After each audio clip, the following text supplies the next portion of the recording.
రాష్ట్రానికి చేరుతున్న యూరియా నిత్యం 5,000 టన్నులకు పైగా సరఫరాస్తుంది. రాష్ట్ర వ్యాప్తంగా 32,000 టన్నుల స్టాక్ వచ్చింది. రైతులు ఆందోళన చెందదంటే అధికారులు. ఇప్పుడు ఎవరు చెప్పాలి తెలుసా? నరేంద్ర మోదీ గారి ప్రభుత్వం తెలంగాణ రాష్ట్ర రైతాంగం కష్టాలు చూడలేక యూరియా సరఫరా చేస్తుందని చెప్పాలి రేవంత్ అన్న. క్రెడిట్ ఏమో బీజేపీని ఇయ్యరు, కానీ బదనామేమో బీజేపీని చెప్తారు.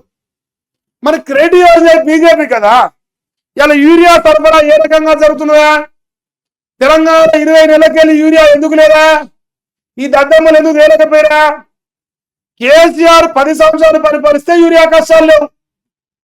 రేవంత్ రెడ్డి 20 నెలల పరిపాలన ప్రతిరోజు కష్టమే రైతులకు యూరియా మీద. ఎందుకంటే చేతగాని సన్నాసులు రాజ్యం మీద కూర్చుంటే, తెలివి తక్కువ దద్దమ్మలు రాజ్యం మీద కూర్చుంటే గట్టిగా ఉంటది. వాస్తవానికి కల్వకుంట్ల చంద్రశేఖరరావు గారు ఇలా ముఖ్యమంత్రిగా ఉంటే బరాబర్ చెప్తాను. ఒకవేళ ఈనాడు కల్వకుంట్ల చంద్రశేఖరరావు గారు ముఖ్యమంత్రిగా ఉంటే 1,00,000% చెప్పగలను. యూరియా షార్టేజ్ ఉన్నా ఊరు కంటే ముందర పోయి ఫామ్ హౌస్ లో పండుకున్నాడు, వ్యవసాయం చేసినాడు కాబట్టి, రైతుల కష్టాలు తెలుసు కాబట్టి ఊరు కంటే ముందర పోయి లైన్ కడుతుండే. ఇలా అందరికంటే ముందర మనకు యూరియా తెచ్చి పెడుతుండే. ఇలా మనందరూ పాలాభిషేకాలు చేస్తుండే. వ్యవసాయం గురించి తెలిసినోడు ఎట్లున్నాడు, వ్యవసాయం గురించి తెలియనట్టున్నాడు. వెళ్ళిపోయింది లోకానికి.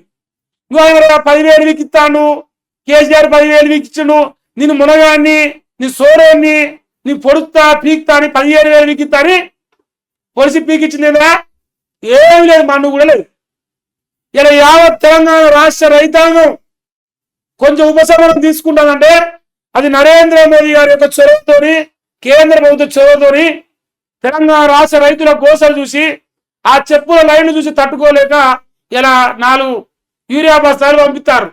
ఈ సన్నాసులు నరేంద్ర మోదీ వల్లే కొరత వస్తుందని చెప్తారు, కానీ మరి నరేంద్ర మోదీ గారు యూరియా బస్తాలు పంపిస్తే మేమే అంతా మేమే ఎత్తున్నాం, మేమే మునగాళ్ళం, మేమే మగోళ్ళం, మేమే తెలియగలం అంటారు.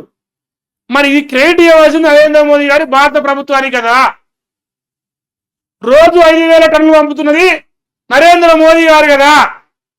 మంది కూర్చో పిల్లలు మన పిల్లలు చెప్పుకుంటారు. మీరు మన పిల్లలు మన పిల్లలు చెప్పాలి, మంది పిల్లలు మంది పిల్లలు అని చెప్పాలి. నరేంద్ర మోదీ గారు హిందూ అమ్మిళ్లకు 75,000 ఇస్తాను అది చెప్పదు. ఇలా రేషన్ బియ్యం వస్తే నరేంద్ర మోదీ గారు ఇస్తారు. గ్రామాలకు నిధులు వస్తూ ఉంటే నరేంద్ర మోదీ నిధులే వస్తూ ఉన్నాయి. ఇలా యూరియా వస్తే దాని సబ్సిడీ నరేంద్ర మోదీ గారు ఇస్తారు. సబ్సిడీతో పాటు సప్లై కూడా నరేంద్ర మోదీ చేస్తావు.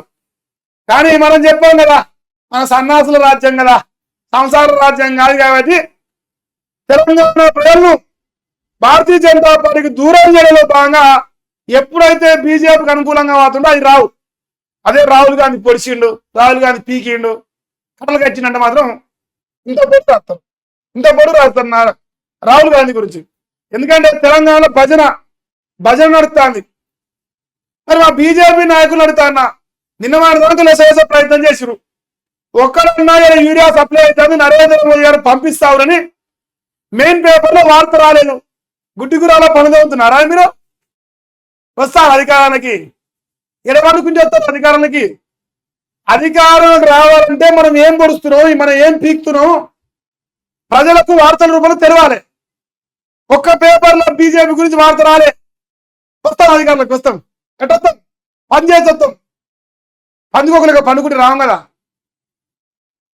వార్తే రాకపోయా ఇప్పుడు యూరియా ఇంత చిన్నగా వేసింది, ఇంత రాయాలరా, ఇంత రాయాలి వార్త, ఇంత పొడుగు రావాలి.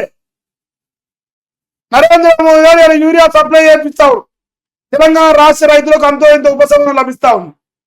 దయచేసి గమనించండి. మీరు ఈ సన్నాసులు చెప్పరు కాబట్టి నేను చెప్తా ఉన్నా.